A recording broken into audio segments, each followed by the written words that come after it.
Olá, é com muita alegria que nós começamos agora o primeiro Conexão Cidadã. A cidadania se faz com direitos e deveres. É preciso se respeitar regras sociais para ter um bom convívio em sociedade. Mas também nós precisamos ter ciência dos nossos direitos. Foi pensando nisso que a Defensoria Pública do Estado, em parceria com as secretarias estaduais de Educação e da Juventude, idealizou este espaço. Aqui nós queremos conectar você com a sua cidadania. O Conexão Cidadã existe para que toda pessoa alcançada pelo nosso conteúdo possa pensar criticamente e agir com a firmeza de quem dá valor à dignidade humana. Por isso, o primeiro tema do nosso programa não poderia ser outro, senão o direito ao saneamento básico. Você sabia que o saneamento básico é um direito assegurado a todos os cidadãos brasileiros na Constituição Federal? Sabia que, apesar disso, 35 milhões de brasileiros não contam com abastecimento de água ou rede coletora de esgotos no país? Ainda sabia que menos da metade, menos de 50% dos esgotos no Brasil são efetivamente tratados? E você vai ver também. No quadro Transformando Vidas, a história de uma comunidade que viu a vida ser completamente mudada a partir da garantia do saneamento básico. Para a sua redação, vai o olhar da Defensoria a respeito desse tema. E no Se Liga na Lei, as principais dúvidas esclarecidas sobre os seus direitos. Agora, no Conexão Cidadã.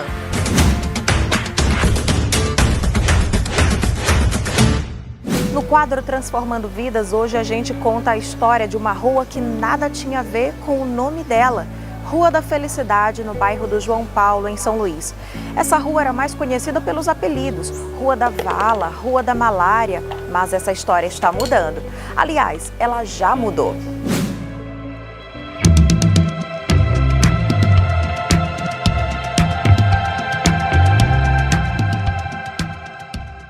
Olha, minha casa aqui nem coração de mãe, casa todo mundo. Eu amo quando eu tô com minha filha, com meu neto, tudo aqui dentro. Vamos lá, então? Vamos entrar, vamos. Aqui, ó. Nós somos privilegiados porque nós temos os nossos terrenos enormes aqui.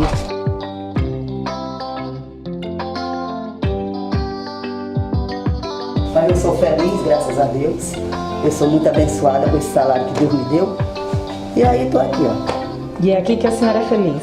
Ai, minha irmã, eu gosto demais da minha casa, da minha rua, do meu ambiente. Eu adoro João Paulo. Dona Geralda, 59 anos. Quase todos eles vividos aqui. Mais do que abrigo, a casa de Dona GG, como é chamada por todos, é lar de aconchego que ela compartilha com a família. Os problemas estão mesmo da porta para fora. Não sair dentro de casa, deparar com uma vala, com tudo passando por dentro. A gente não pode sentar na porta aqui, tá vendo fezes, sabe, essas coisas. A família de Dona Geralda é uma das 1.700 que vivem aqui na região e que durante muito tempo conviveram de perto com os riscos à saúde e com a negação de direitos básicos. O lugar até tem nome, mas é mais conhecido até hoje pelo apelido Rua da Vala, no bairro do João Paulo, em São Luís.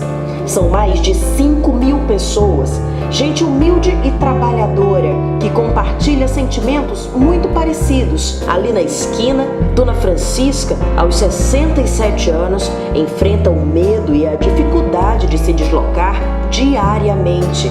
Péssimo, muito triste. A água entrando nas casas. Ali tinha início a transformação. A Defensoria Pública do Maranhão rompeu as paredes e foi até a comunidade.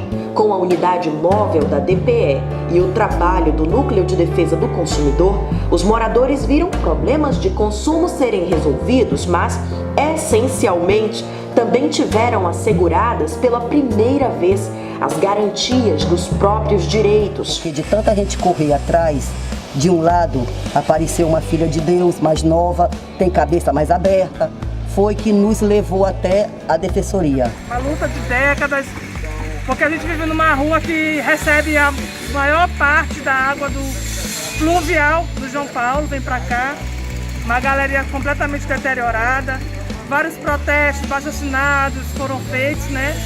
E aí, nos últimos 3 anos, a gente teve a colaboração da Defensoria Pública auxiliando a gente nessa luta. Graças a uma ação judicial proposta pela Defensoria, esse é o som que agora se ouve por aqui. Operários trabalham em ritmo acelerado. Além das placas de concreto que irão cobrir todo o canal, os moradores também aguardam as obras de esgotamento sanitário pela CAEMA. Mesmo assim, agora falta pouco para crianças ganharem a liberdade de brincar na porta de casa em segurança.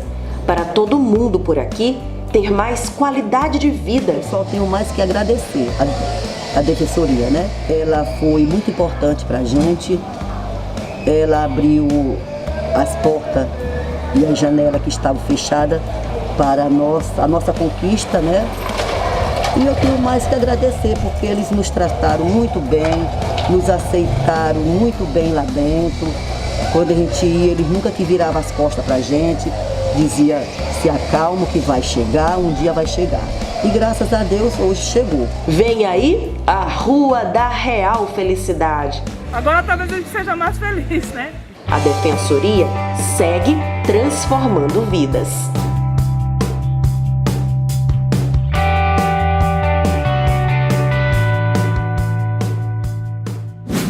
Bom, eu tenho a alegria de contar aqui com a presença do Defensor Público Geral do Estado do Maranhão, Alberto Bastos, que agora vai aprofundar um pouquinho mais com a gente esse tema tão importante. Então seja muito bem-vindo ao Conexão Cidadã. Para a gente é um prazer. Eu quero aproveitar esse momento para agradecer à Secretaria Estadual de Educação, na pessoa do Dr. Felipe Camarão, que nos oportunizou esse momento para falar com os nossos alunos da rede pública estadual.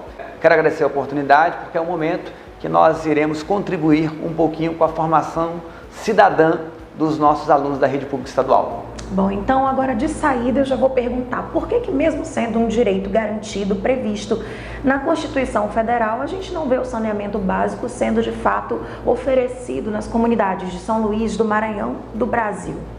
Infelizmente é uma realidade nacional. Em torno de 72% da população residente no Nordeste não tem acesso ao esgoto. No Brasil, em torno de 100 milhões de pessoas não têm acesso a essa política pública que é tão cara para a nossa saúde, né? É muito importante que a gente possa ter acesso a políticas voltadas a saneamento básico, porque isso vai contribuir para uma qualidade de vida melhor e também uma ação efetiva de prevenção à saúde. E no caso da Rua da Felicidade, daquela comunidade que vive ali, como foi que começou o trabalho da Defensoria com aquela população? No ano de 2015, a Defensoria Pública recebeu algumas lideranças comunitárias da região da Rua da Felicidade, ocasião em que nós articulamos visitas juntamente com uma instituição de ensino, alunos de uma instituição de ensino que são capitaneadas por um professor que é mestre em saneamento ambiental. O nosso objetivo era diagnosticar os problemas, as causas desses problemas e embasar isso num relatório técnico para depois fazermos as cobranças aos órgãos competentes. É importante frisar que nós visitamos a comunidade todos os finais de semana por 3 meses.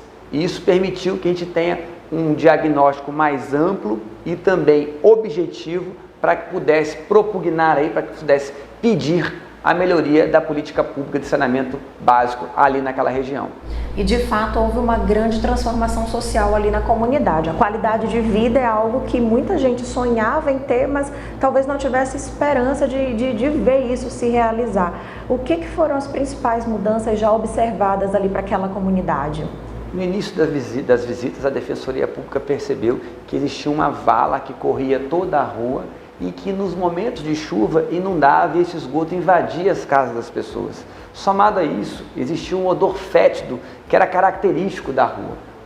Com as intervenções que foram proporcionadas pelo Poder Público Municipal, nós já percebemos que não existe mais aquela vala aberta que colocava todos em risco, inclusive, principalmente nos momentos das inundações. Então, essa parte melhorou de forma significativa e hoje também não existe mais aquele odor que era característico da Rua da Felicidade. Então, a gente contribuiu para que a população tivesse um ambiente mais saudável para poder desfrutar de outros direitos, como o direito ao esporte, o direito de conversar e transitar pela rua de forma segura. Então, são aspectos que foram bastante relevantes nessa atuação da Defensoria Pública. Você falou de esporte, defensor. Houve um projeto que também nasceu dessa convivência, dessa interação com a comunidade, especificamente voltado para o esporte. Você pode comentar aqui um pouquinho sobre ele também? A Defensoria Pública, nessas visitas, percebeu que existiam inúmeras crianças que gostavam de brincar na região.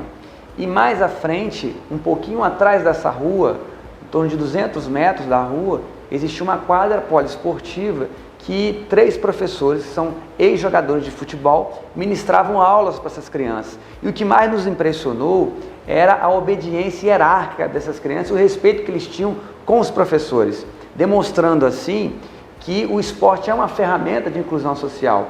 Diante desse contexto, nós resolvemos ajudar um pouco mais, conseguimos coletes que foram fabricados por internos da unidade prisional, disponibilizamos para esses alunos. Também doamos bolas, redes, com o apoio da Secretaria Estadual de Esportes. Somado a isso, nós levamos essas crianças para uma final do Campeonato Maranhense entre Imperatriz e Motoclube no ano de 2019, e eles ficaram bastante felizes, porque muitos deles, pela primeira vez, tinham se dirigido a um estádio de futebol. Então, a gente também contribuiu um pouquinho para que essas crianças tivessem esse momento de felicidade e que pudessem conhecer a realidade. Eles visitaram o vestiário, conheceram os jogadores, tiraram fotos, entraram em campo no momento da premiação. Então, foi uma experiência bastante positiva que eu tenho certeza que eles vão levar isso para o resto da vida.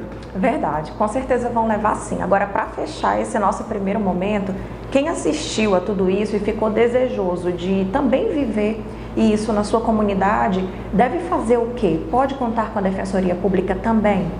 Pode, Dalva. É importante ter esse espaço para dizer o que é e para que serve a Defensoria Pública. De acordo com a Constituição Federal, compete à Defensoria Pública promover o acesso a direitos dos mais necessitados.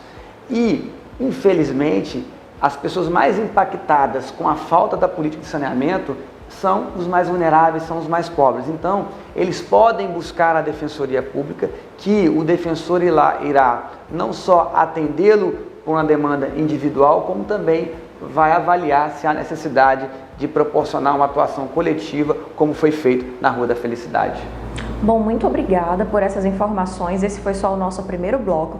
E o Defensor Público Geral Alberto Bastos vai continuar aqui com a gente, porque já, no próximo bloco, tem Hora da Redação com o Olhar da Defensoria. É já.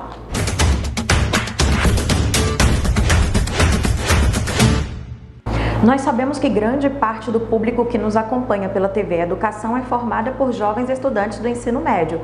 Por isso, defensor, agora é hora da redação com o Olhar da Defensoria. Bom, neste bloco, o defensor geral vai dar ideias de argumentos que você pode utilizar na construção da sua redação. Por isso, eu já vou sair de cena e agora deixo a palavra toda com você. Pois bem, pessoal, a gente vai ter a oportunidade de falar um pouquinho mais sobre saneamento básico. A nossa ideia é basicamente passar alguns argumentos para que vocês possam desenvolver na redação. A temática que nós vamos tratar será o saneamento básico. Eu preciso fazer uma introdução sobre o que é saneamento básico para depois a gente desenvolver alguns tópicos argumentativos. Em primeiro lugar, é importante conceituar. O direito a saneamento básico é um direito e garantia fundamental. Ele é inerente ao direito humano do cidadão. Então, por conta disso, isso traz algumas consequências para o direito. Como, por exemplo, é uma obrigação estatal de propiciar, de proporcionar à sua população o acesso ao serviço de saneamento básico. A política de saneamento básico engloba a disponibilidade de água, de rede coletora de esgoto, de recolhimentos de resíduos sólidos e manejo de água pluvial. Mas nessa temática de hoje, na redação, nós vamos abordar basicamente 2 pontos, que é o acesso à água e também o acesso à rede coletora de esgoto. Portanto, nós vamos tratar de apenas uma parte dos serviços que são atinentes a saneamento básico. E aqui eu vou repetir: água, transporte de esgoto, recolhimento e transporte do esgoto, manejo de águas pluviais e recolhimento de resíduos sólidos. Sobre o aspecto da água e também do esgotamento sanitário, é importante dizer que eles estão intimamente ligados ao direito à saúde, de forma que, se não houver um investimento maciço na qualidade da água e também nas estruturas de recolhimento do esgoto produzido, isso vai impactar diretamente na saúde das pessoas. Eu vou dar aqui números constantes no site Trata Brasil, uma importante ferramenta. Vocês podem depois consultar no site www.tratabrasil.org.br. Eles terão dados enriquecedores para a redação de vocês. Eu vou aqui exemplificar a saúde, por exemplo. De acordo com esse site, 230 mil pessoas são internadas no Brasil por conta de doenças relacionadas à vinculação hídrica, ou seja, a má qualidade da água. Tem um dado mais impactante ainda: 6 crianças morrem por dia por conta da má qualidade da água aqui no Brasil. Então, como se nota, é um dado que pode robustecer a sua redação para fazer esse link de que o investimento no saneamento básico ele vai reproduzir efeitos positivos no direito à saúde. Para vocês terem uma noção também de no Brasil como é que está sendo a política de universalização da água e do esgoto, eu vou passar mais dados também do Instituto Trata Brasil. De acordo com esse instituto, 35 milhões de pessoas ainda não têm acesso à água. Somado a isso, um exemplo aqui do Nordeste, 27% da população que reside na região Nordeste do país não tem acesso à água. Notem que é um número muito grande. No que tange ao esgotamento sanitário, ainda é maior e mais impactante. Em torno de 100 milhões de pessoas não têm acesso à rede coletora de esgoto. É um número também bem expressivo. E 72% da população do Nordeste não tem acesso ao esgoto. Portanto, vocês podem notar que trata-se de uma política essencial, indispensável. Então, na parte introdutória da redação, vocês podem abordar que o saneamento básico, ele engloba 5 tipos de serviço, como eu já disse anteriormente, mas o que se torna mais imprescindível hoje no país é o acesso à água, o acesso à rede coletora de esgoto, pois isso vai impactar no direito à saúde. E depois, nos parágrafos subsequentes, vocês podem abordar com estatística a política de universalização de água e rede coletora de esgoto. E aí vocês vão poder, ao final, concluir com uma medida legislativa que foi tomada no ano de 2020. Mais precisamente, no meio do ano de 2020, foi sancionado o marco do saneamento básico. E ali ele estabeleceu algumas metas que serão muito importantes para a população. Vocês perceberam que os números ainda são muito aquém da necessidade da população.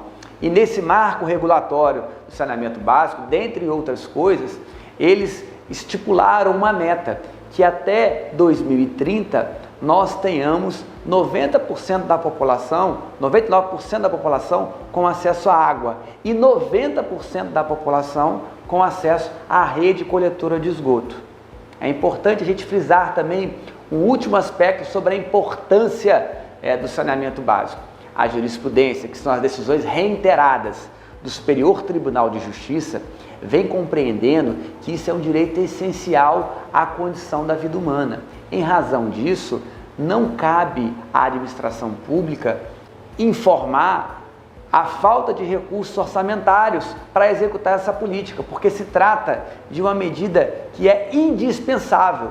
Portanto, de acordo com o Superior Tribunal de Justiça, é dever do poder público, e aqui, quando se trata de água e esgoto, do poder público municipal, de disponibilizar à sua população o acesso à água e o acesso à rede coletora de esgoto. e, por conta do marco regulatório, eles tomarão algumas medidas tendentes à universalização da água com esse estabelecimento de metas. Então, essa seria a proposta que a Defensoria Pública apresenta para os alunos da rede pública estadual para contribuir com dados estatísticos para uma melhor argumentação em sua redação, desejando que todos tenham um bom estudo e muito boa sorte também ao final, no momento da prova do Enem.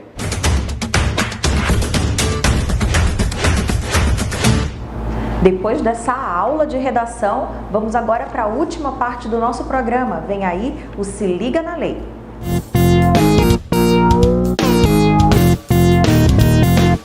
Sabe aquela pergunta sobre direitos e deveres que você sempre quis fazer? As dúvidas que sempre quis tirar, mas talvez ainda não tenha tido oportunidade?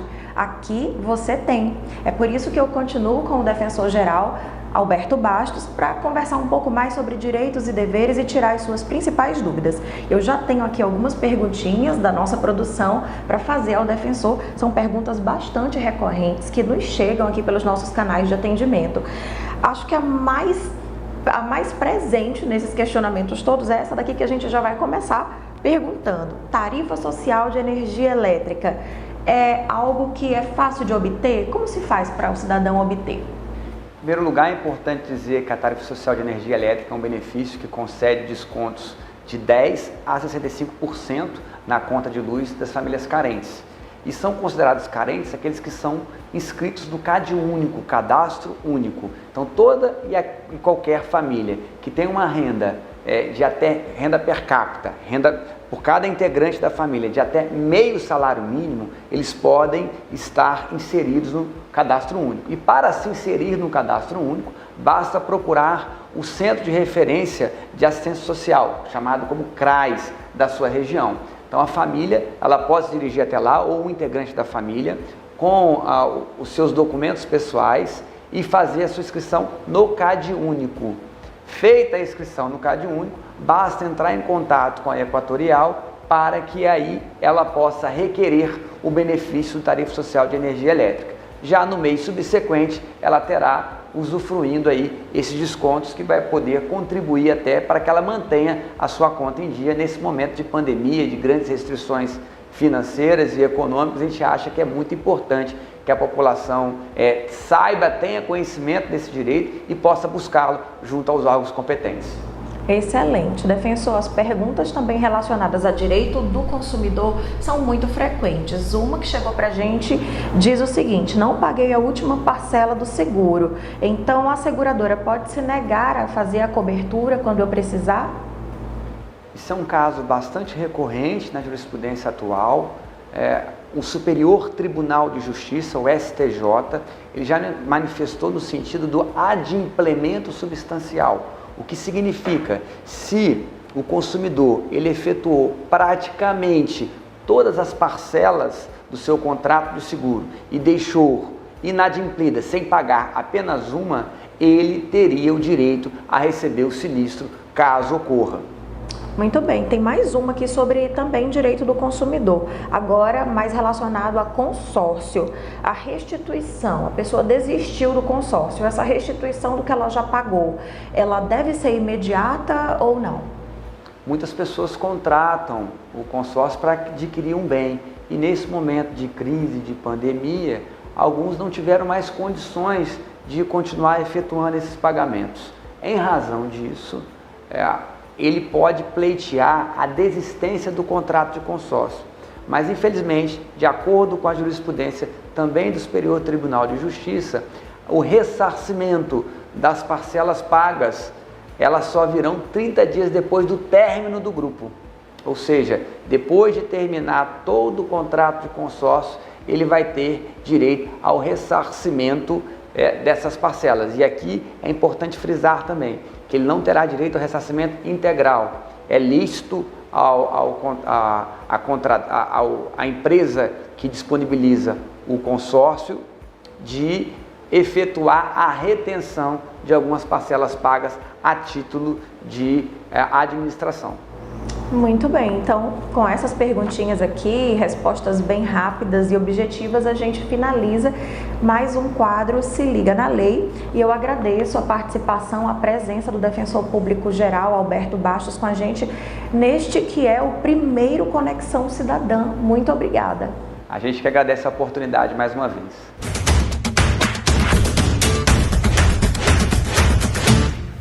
Tem alguma dúvida, alguma sugestão? Escreva pra gente, mande a sua mensagem para o e-mail do programa. Grave aí, conexãocidadã.dpama@gmail.com.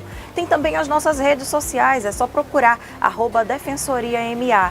Muito obrigada pela sua audiência e até o nosso próximo encontro. Tchau!